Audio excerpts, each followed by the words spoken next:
generate 的一个然后你那个 specification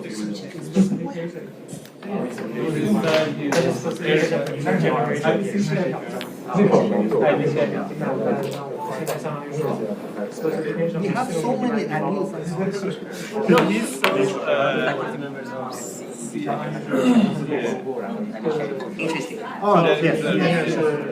Okay, now it's fine. yeah, and he We looks can like continue our afternoon session. Very happy to introduce our next speaker, Mosharaf Chowdhury, who is an associate professor of computer science and engineering at the University of Michigan. And his current research focuses on improving the efficiency of AI machine learning workloads, specifically optimizing their energy consumption through the ML Energy Initiative. So it's done numerous impactful open source projects, including InfiniSwap, the first scalable memory disaggregation solution, FedScale, a planetary scale AI machine learning platform, TPP, the tiered memory manager in the Linux kernel v5.18 onward, and Zeus, the first energy optimal generative AI stack. So in the past, he invented code flows and was one of the original creators of RDSpark. Has received numerous individual awards, fellowships, and paper awards from NSDI, OSDI, ATC, and Micro. Let's welcome the speaker, and the stage is yours. Yeah, thank you so much. Vivek. Everybody hear me in the back? Cool.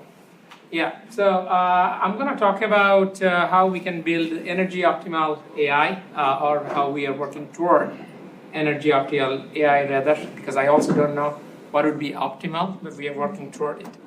Unless you are living under a rock, it's very difficult to avoid headlines such as this for the last couple of years, that AI energy is getting out of control and it needs a lot of power. And there are more articles, including sort of just earlier this week, there is a very big sort of report from MIT Tech Review. They tried to do a lot of calculation on how much energy does AI actually consume in terms of inference. And it's clear, regardless of all these headlines and such, that there is massive energy demand, and it's important for economic growth and national security. And the reason I'm saying this is clear because before and after January 20th, the one thing both sides are in agreement on, that we need to provide more power to energy, and we need to figure out ways so that all of these large AI operations that are happening throughout the world, especially in the US, they get access to power whenever and however much they need. And there are two ways of solving this problem. One is, of course, increasing energy supply. You have also seen that there are news about that US is trying to slow down when different coal-powered plants will be, will stop operating by 5 years, 10 years, because they don't want to slow down power generation. And there is a lot of news about different nuclear plants coming back, even in the US. The 3 Mile Island, it was also in the news, like it had some disaster like 20, 30 years ago. They are trying to bring it back again and online, because it doesn't matter where the energy is coming from, we need a lot more energy. In the ML Energy Initiative that I lead with a bunch of other folks, we are working on how to decrease the demand.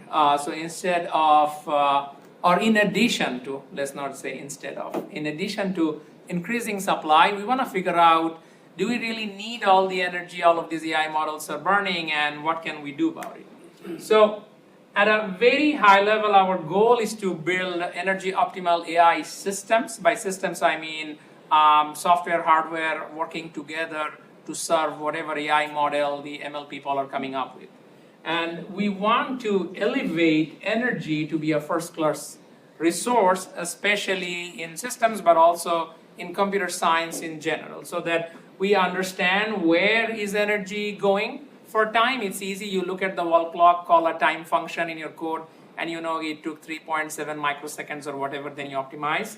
energy, we don't really have any accessible tools.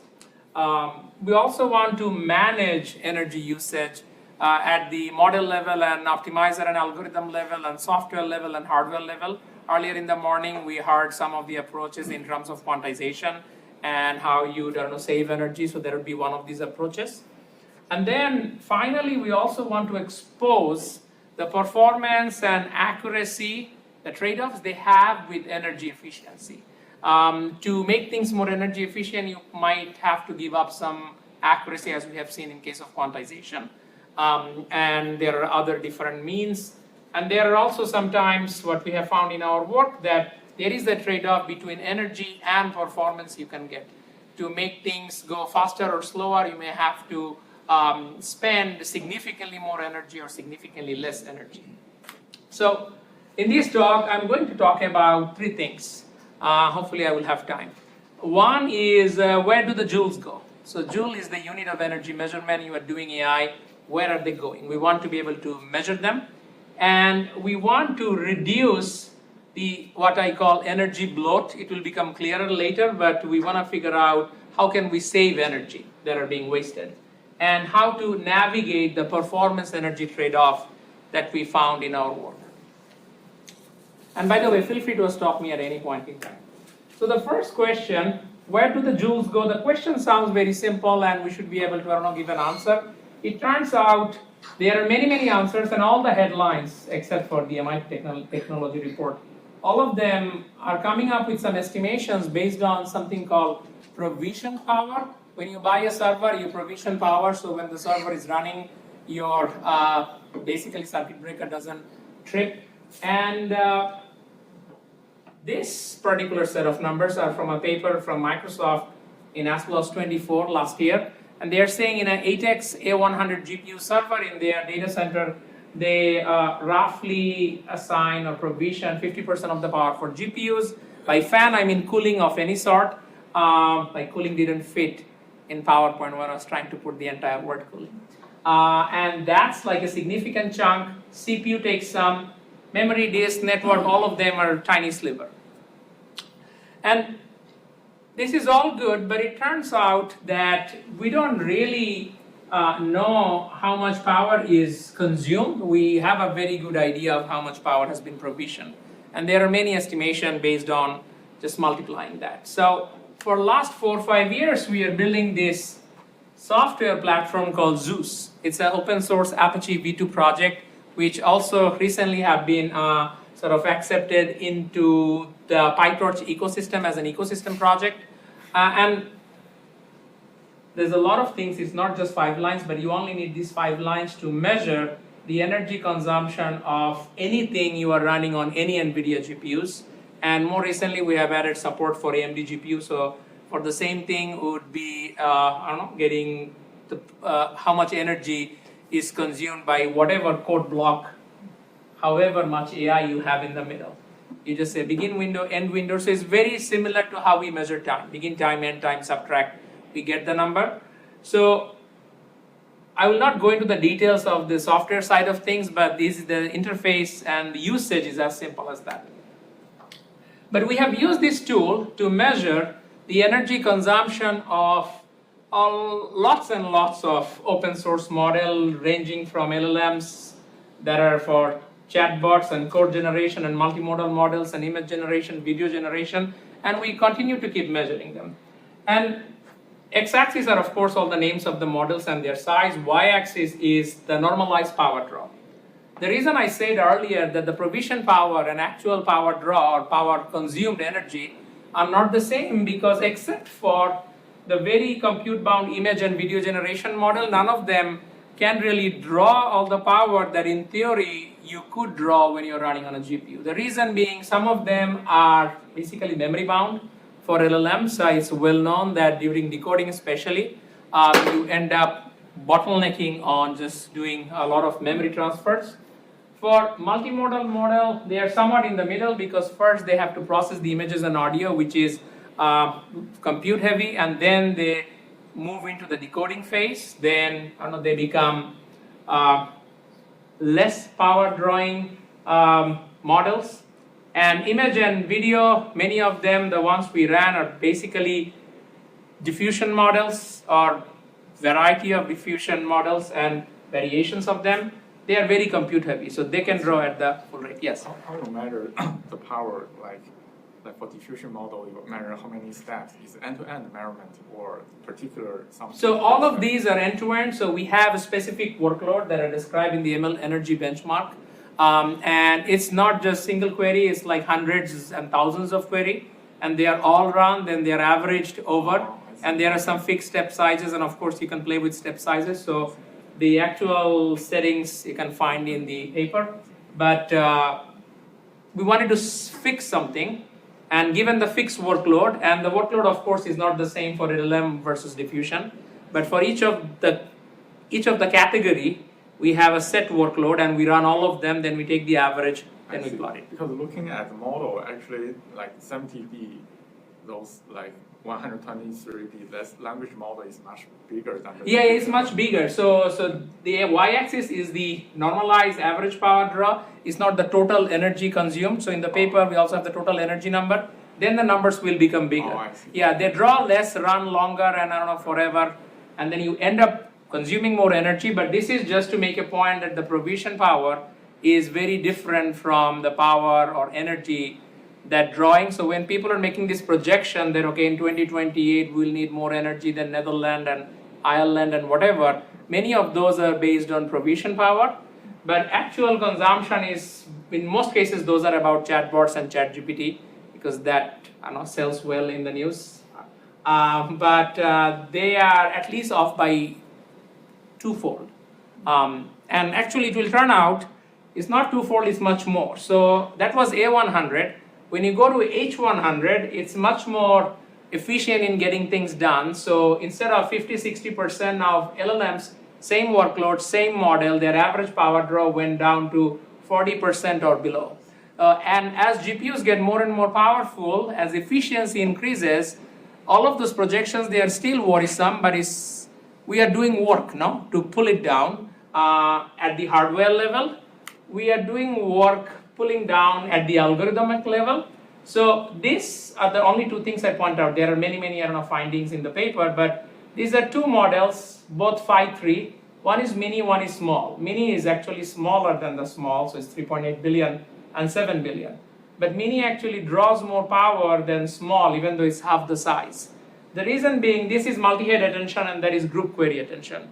And we are in the process of running DeepSeek R1, which introduces another more efficient sort of attention. And we expect that it will also, I don't know, make some progress toward reducing the power draw and the energy consumption. So hardware choices matter.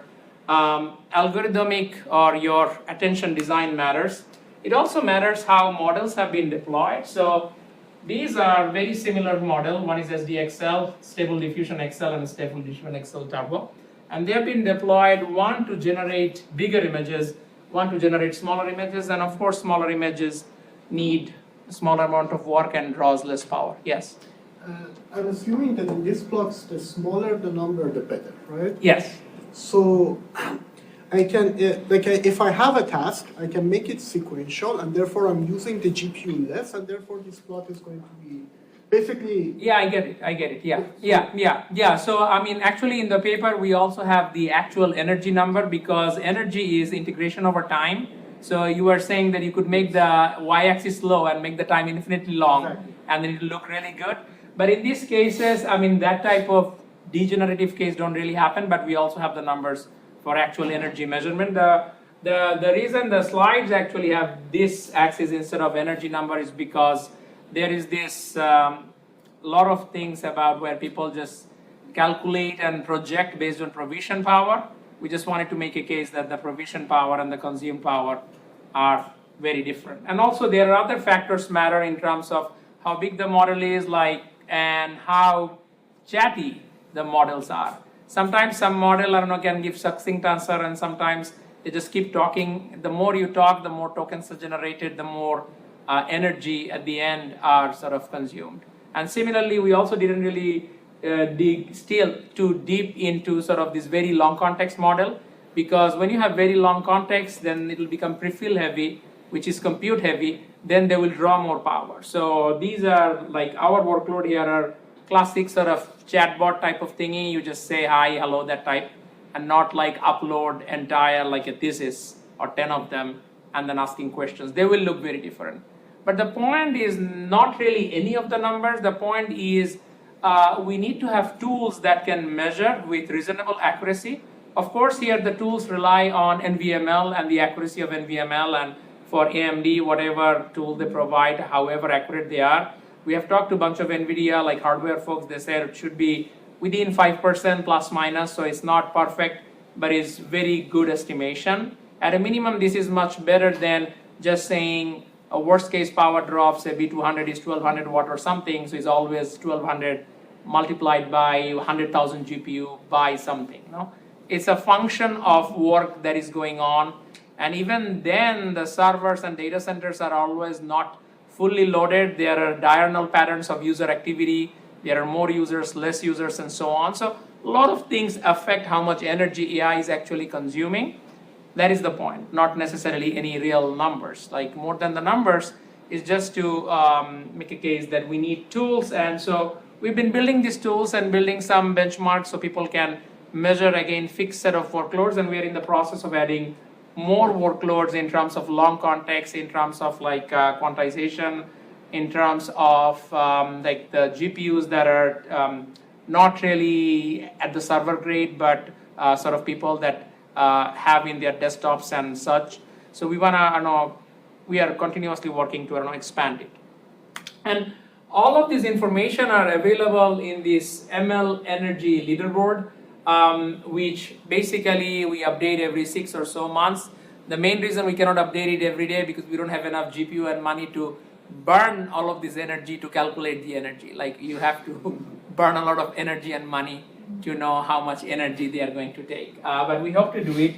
We also had another Colosseum feature is currently offline again because like we cannot keep these services up and running, but we have a video you can, if you have time, you can try it out. So basically it's like LM Arena or similar type of interface, but after you get the 2 responses back, because we can measure in real time and tell you this is how many joules 2 responses actually took.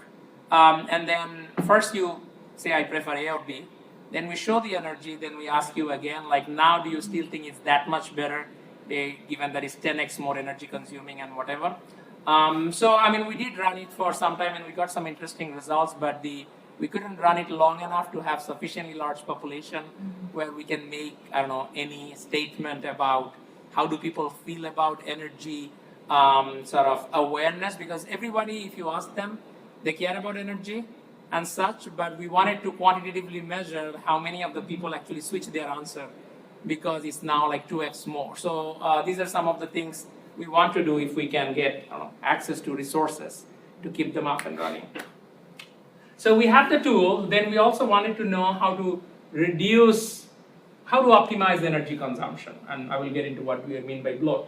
But these are some numbers that are estimation published by different people. Sometimes they run it, sometimes they try to estimate it. For different models in like last 5 years, GPT-3 and Bloom and Amazon Q and Llama and whatnot.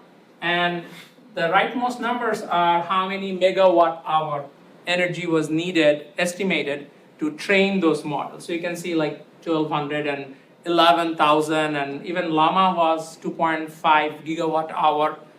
This is Llama 1. And if you go up to say Llama 4 was released last month, it's probably a couple order of magnitude larger in terms of GPUs used and dataset used and so on.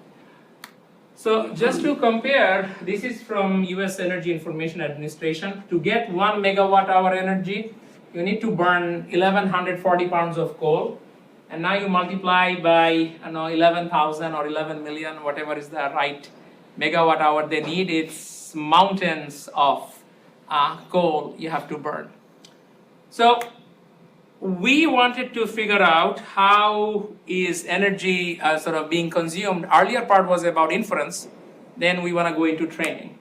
And I know most of the people are familiar, but I still want to give a quick rundown because soon I will go into how physically training actually happens using hybrid parallelism, and that will be important to understand how we actually can identify and reduce it.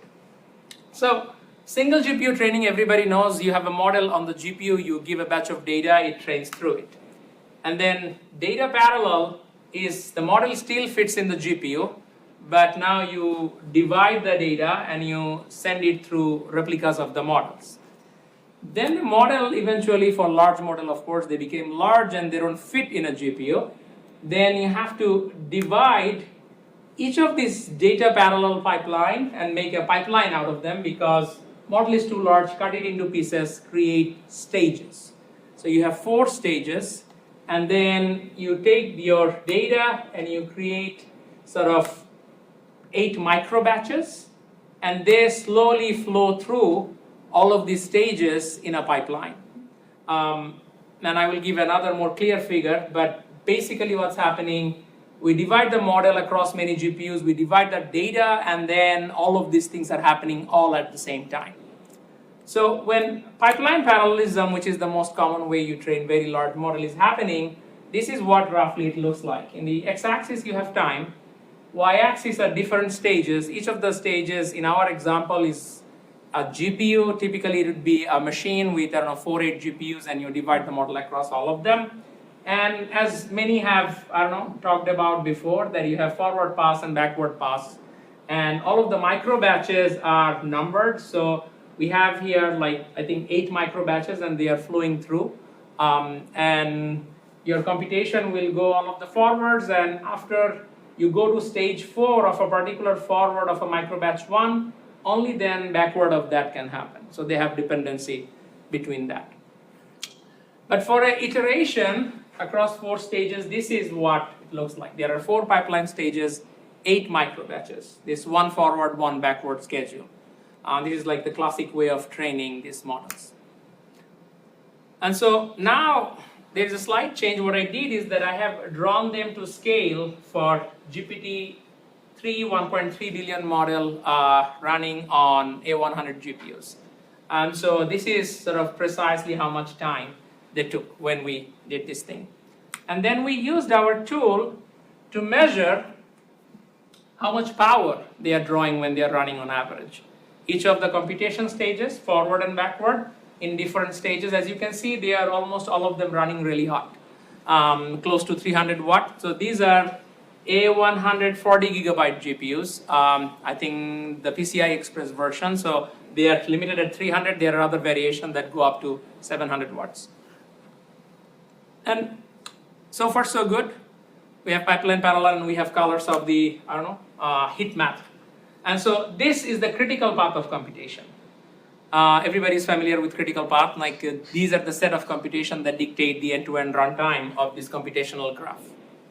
So what is happening here is that if you pick any particular sort of computation here I have just randomly picked 2, around them there is a lot of white space. So white space means they finish computation, they run really quickly, then they don't really do anything, they're just, I don't know, waiting for more dependency to be met.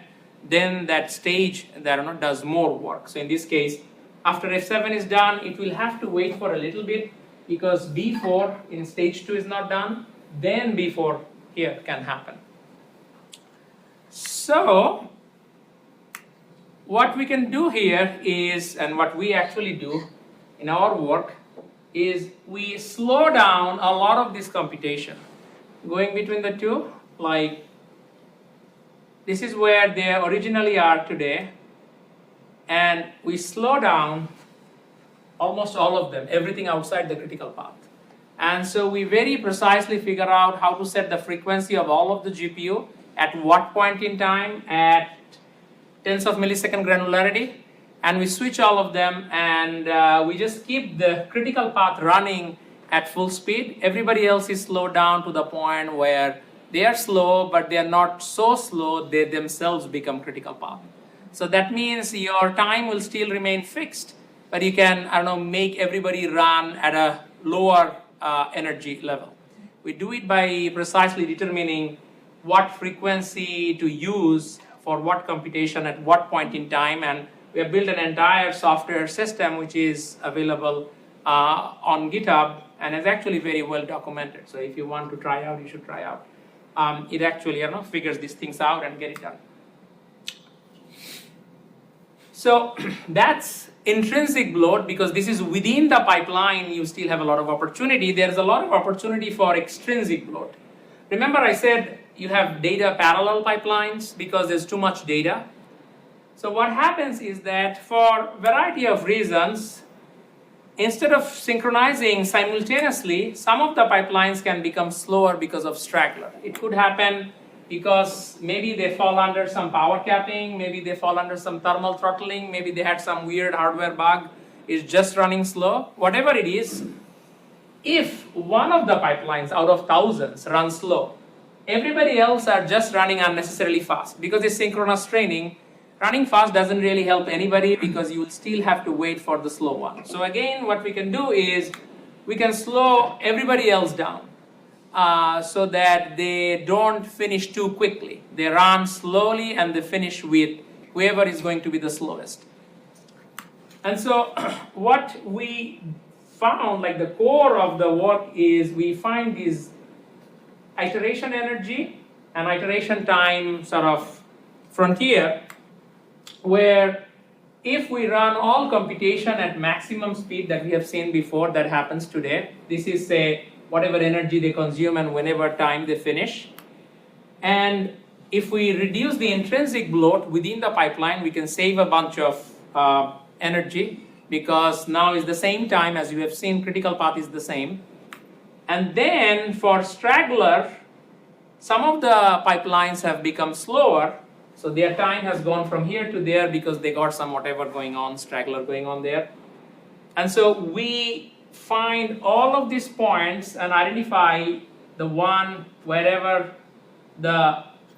what energy to consume so that we can finish with the straggler, that straggler pipeline.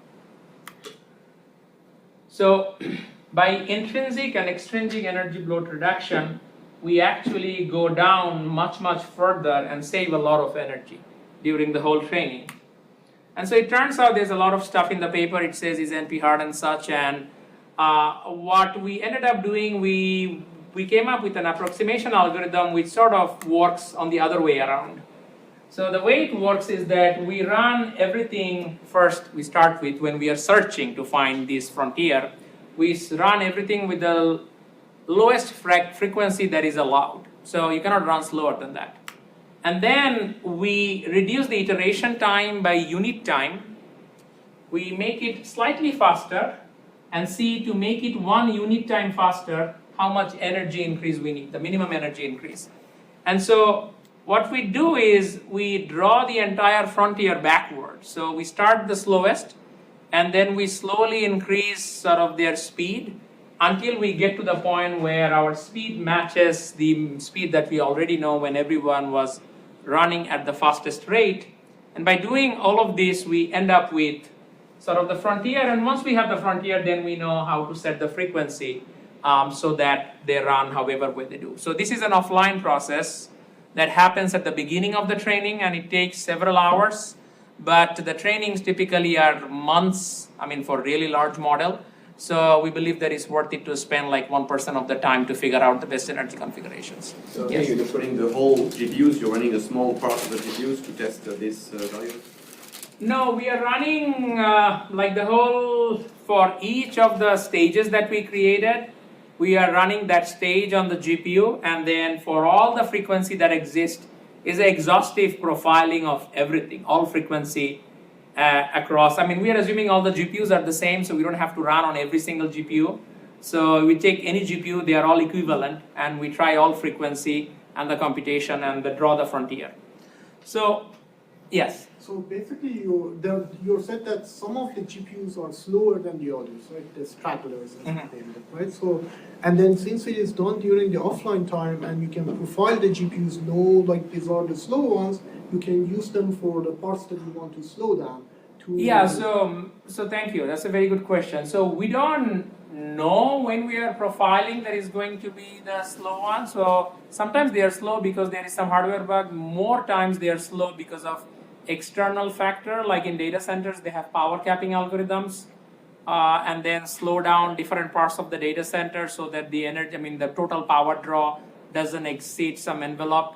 Sometimes they are a thermal throttling. what we are doing is we are calculating the entire frontier. So for all possible values, we calculate like what it would look like, and when training is going on, we identify there are many straggler detection algorithms. They say, okay, the straggler is, I don't know, running 20% slower than everybody else. So then we find what is the 20% slowdown number on this frontier, this one. Then we draw a line back, we say this is how set the frequency, so we can get it. So it's the other way around, but we already know all possible combinations, or approximate all possible combinations. So the algorithm, I just want to quickly round down, but I don't want to spend too much time. The whole thing, the computation graph is basically, I don't know, looks like this, no? They are forward, backward going on, blues are forward, gray are backward, and you can convert it into a graph where you have each of the computations are edges, and they are connected by nodes. And so what we do in terms of solving algorithmically, we only leave the critical edges because we know critical ones are the ones we care about. So we remove things like these 4 and the other 4, and whatever is left in this graph are all part of the critical path. In this case, there are 2 critical paths. Whichever way you go, say in the middle, 6-5 or 4-7, they're both 11. So both are possible critical paths. So our algorithm is robust to having multiple critical paths. So any ST cut here, it sort of represents a way to reduce the DAG's sort of end-to-end execution time by 1. So you can take a ST cut anywhere, and if you reduce by 1, then the length of the critical path will get decreased by 1. So you can cut like this way, and that way you can reduce the time by 1, or you can sort of pick 5 and 7, and then you reduce both of them, then the critical path decreases by 1, and we keep doing it to calculate the entire frontier backwards. So the edge flows capacity, by the way, is extra energy needed to speed up by 1. So when we solve the problem, whatever comes out of the edge flows capacity after the cut will give 1 speed up, but whatever energy is the 1, now we know that's how much energy we're going to save. So we just keep doing this, finding the minimum cut forever until we get to the point where we have all of the points and draw the frontier, and we have it. So if you want to use it, you don't have to do any work. We have done all the work.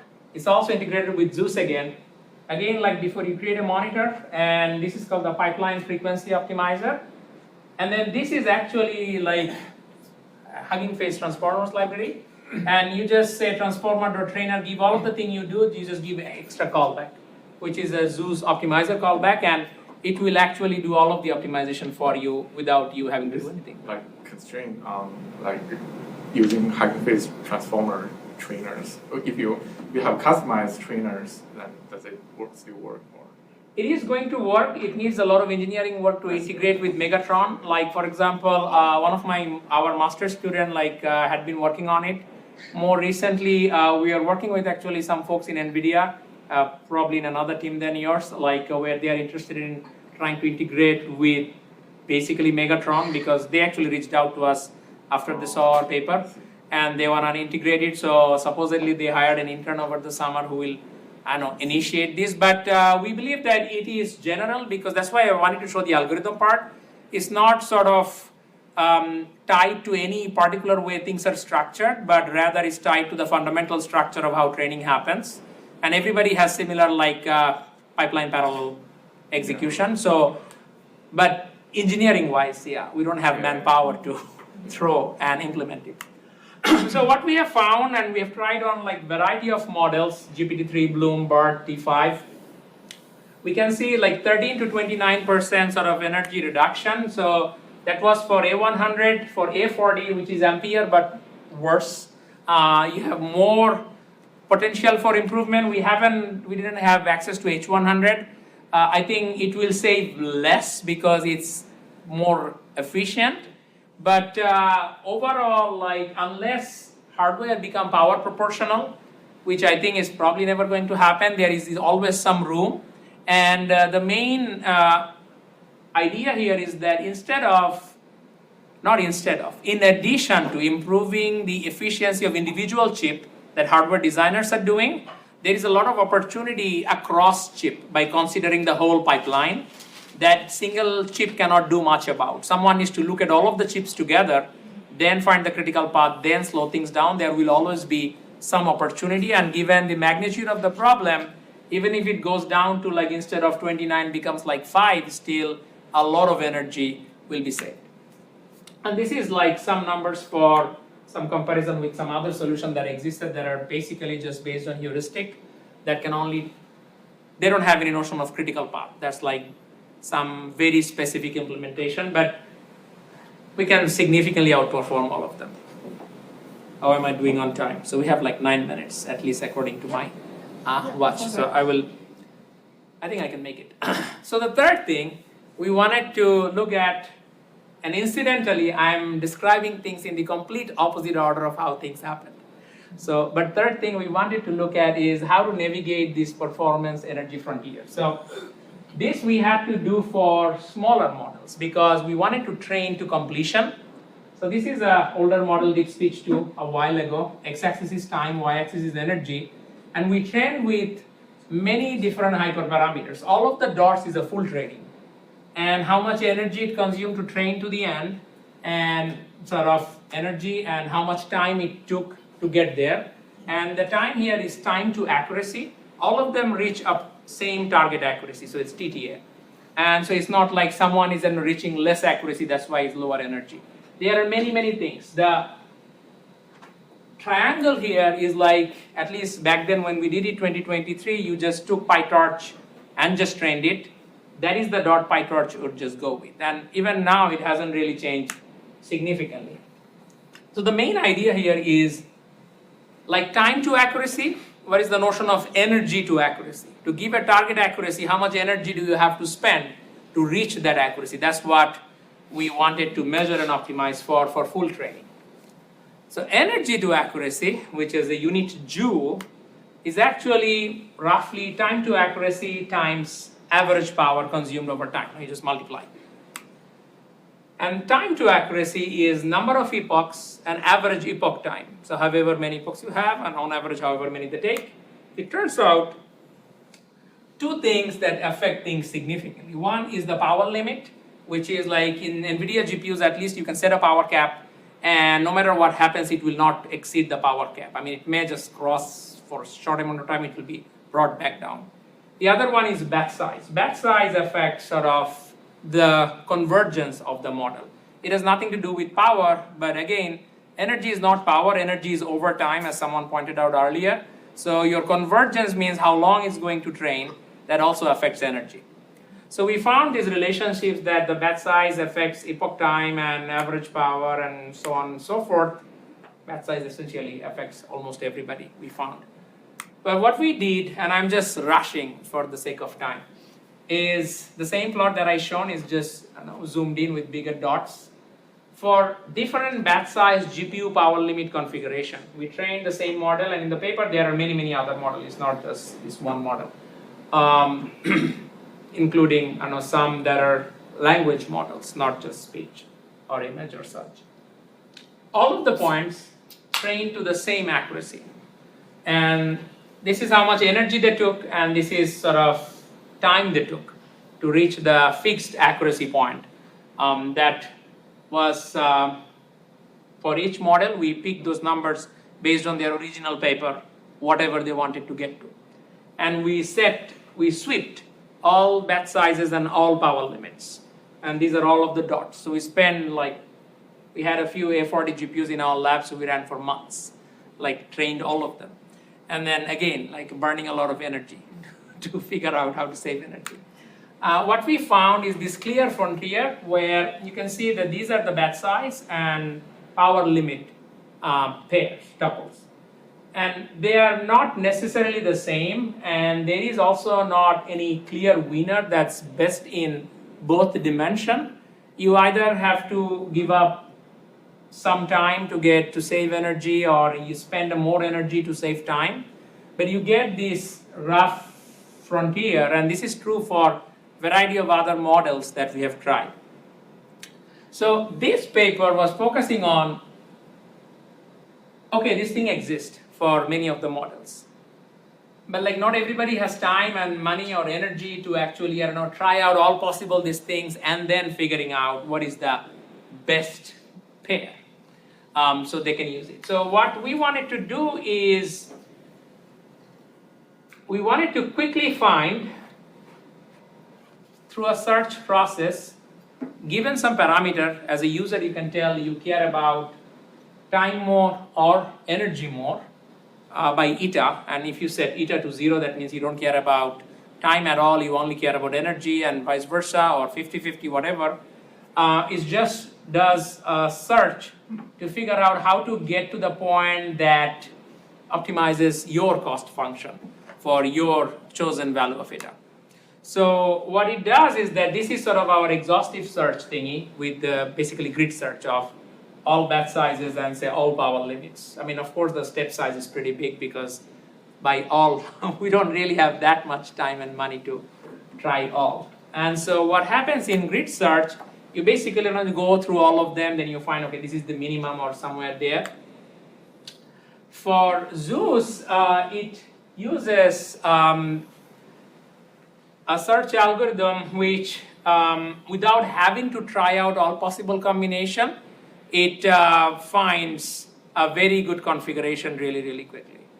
So, I mean, the main work is actually the searching part, like, but that's not the most interesting part in case of energy. So we essentially do a Thompson sampling based searching where we try out a few, and there are a lot of corner cases.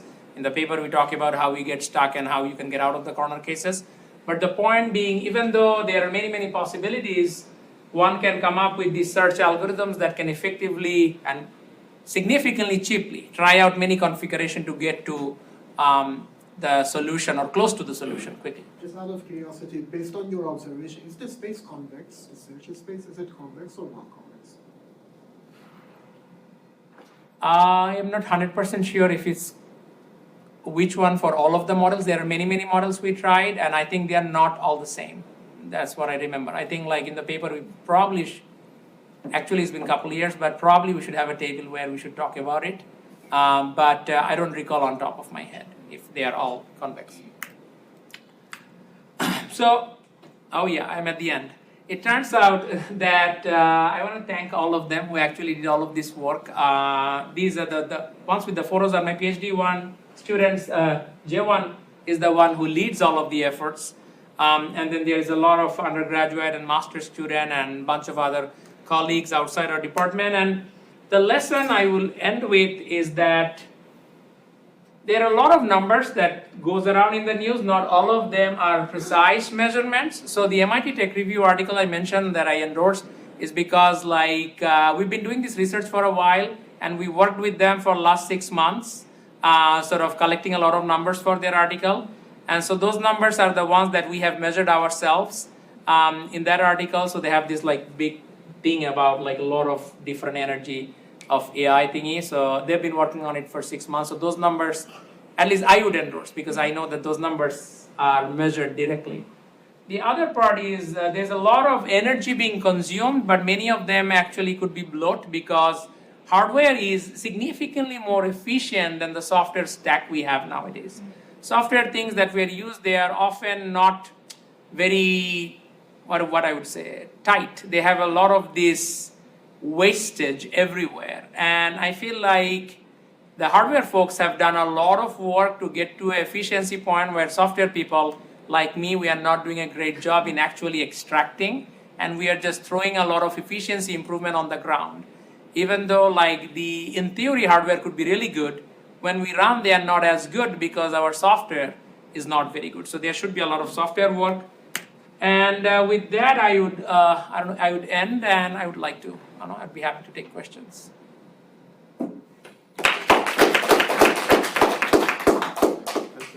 How this system compares with MLPerf? It's also like benchmark. Yeah, so MLPerf is just a data set. And it is not necessarily a system. Now people use their system, and there is some particular frameworks that they have. And the MLPerf that every year they have 2 rounds of benchmarking to measure. Yeah, they have. And Yeah, they have training and inference. Yeah, I think they also sort of have a like calculate the energy? Yeah, they have something called, I think, power, and they actually detail the thing in HPC 2025. So they also try to measure similar things, but some of the things they measure. So actually, in that archive paper, so we talk about like how that benchmark and our benchmark are like specific points, how they are different. But in terms of the bigger project, I would say that we are not just trying to create a benchmark. We are also trying to create the software tools to measure and then go further and actually optimize that are easy to use. And actually, I mean, even though I'm talking about AI, but Zeus, anything that's running on a GPU, you can measure their energy through Zeus by calling this couple of calls. So someone who is working on quantization, that's what I was asking earlier, like, do you know exactly how many joules, like the different quantization scheme? Actually, in our repo, while you were talking, I created an issue that, okay, we need to measure the quantized version and how different algorithms differ. Yeah, like say, like your approach versus someone else's approach. The other thing you said, MX, some format, different algorithms, how they actually affect, not theoretically, but like if you run them, what do you see? Are they very close? Are they very different? And there might be surprising results. But our goal is to measure and then minimize and then also expose the entire trade-off frontier. So if you are running, then maybe there is no straggler, there is nothing. You just know that I don't need it to be done before like June 15th. And there is no need to just rush it, and you can just do it slowly if you have access to the GPUs. Of course, it might happen that, okay, you have to get rid of the GPUs quickly, then you just rush. That means you have a tight deadline. Your deadline is ASAP. Yeah. Thank you. That was a nice talk and a great job. Thank you, Mosharaf. But question, does Zeus support CPU also, or it is only over measurement? Thank you. Zeus supports CPU through the RAPL interface for Intel, and AMD has a similar interface. We recently added support for MacBooks, and then it supports measuring the energy of RAM, like whatever through the RAPL that is exposed. Zeus is fully software-based, so we don't really have like a multimeter or something that you physically put it in and measure. So we rely on all of the different tools that different hardware vendors have exposed, and whatever margin of error they have, that will show up in Zeus, because Zeus just uses those tools and sort of just exposes them through a simple interface. Zeus, the part that measures. Zeus, the part that optimizes, that does a lot of optimization, but it also again depends on the measurement that the profiling part gave, which depends on the hardware vendors. And so one of the things, like when we talk to any hardware vendor, like we want them to expose this tool. So we really appreciate NVIDIA exposing something which was easier to use than AMD, and TPU has nothing. So like, every time I see someone from Google, I say to them, okay, you guys need to expose something. So we can try and measure. Maybe I have already did. Last time I talked was 6 months ago. 6 months is a long time in this field, like in AI now. But we want to continue working on it. So anybody else out there, like looking at the recorded video, students and such, there is an entire world of work to be done on energy efficiency. And before, it was very abstract and measured in terms of number of instructions, these and that.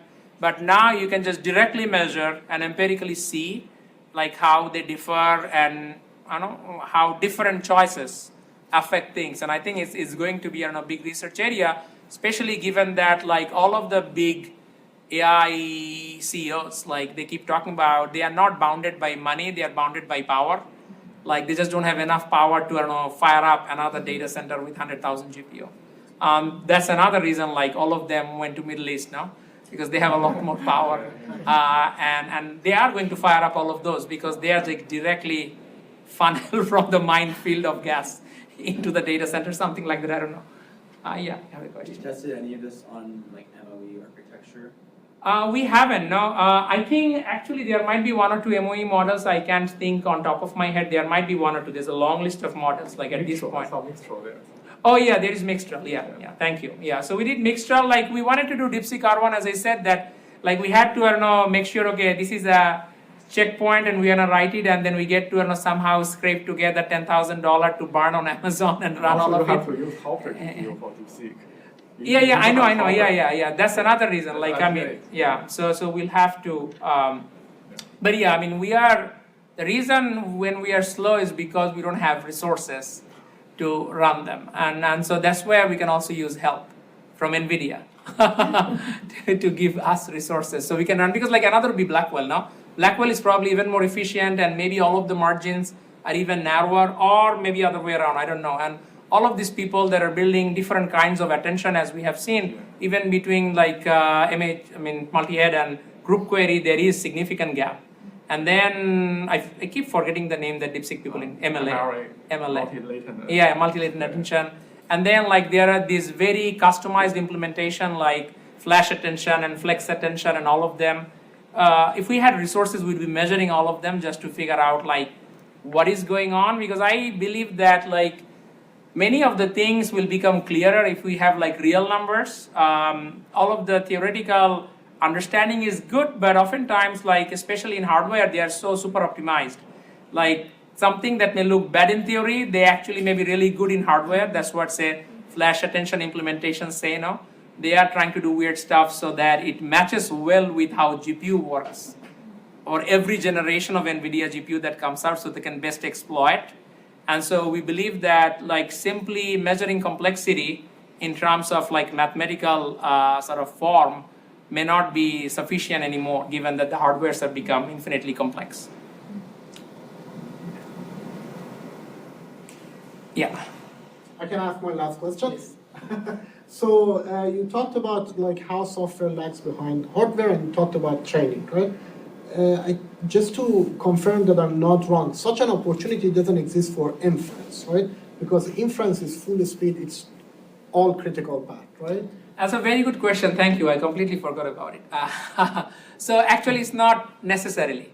So one of the things that we have recently done, what we call like when you are using an LLM, how fast can you read? Can you read as fast as the LLM producing it? Probably not. And so one of the things we defined recently is something called the notion of quality of experience of using an LLM. LLM only needs to produce as fast as you can read, maybe slightly faster, so you feel like the screen is full. It doesn't have to just vomit everything.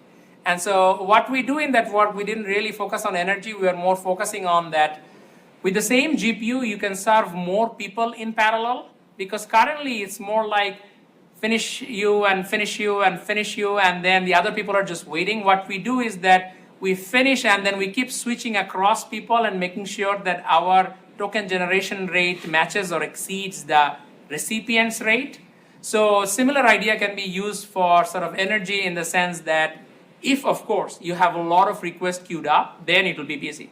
But say in the nocturnal period, like 100,000 GPU are already allocated now, and then when you are serving, you don't necessarily have to serve them really fast. You just have to serve them where they feel like they are being served really fast.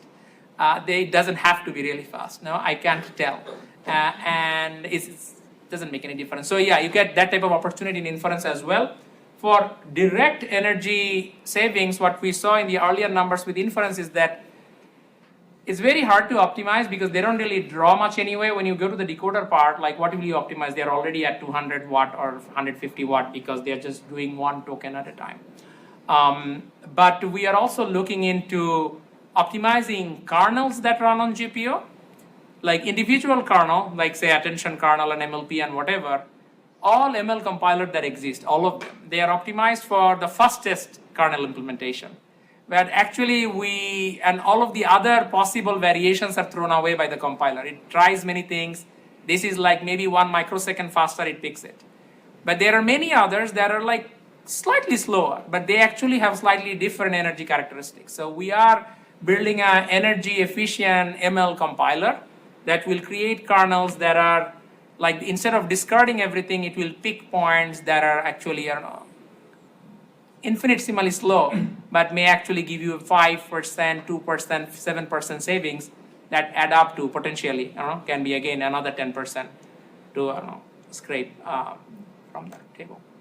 I will finish with that. Thank you so much. Thank you so much.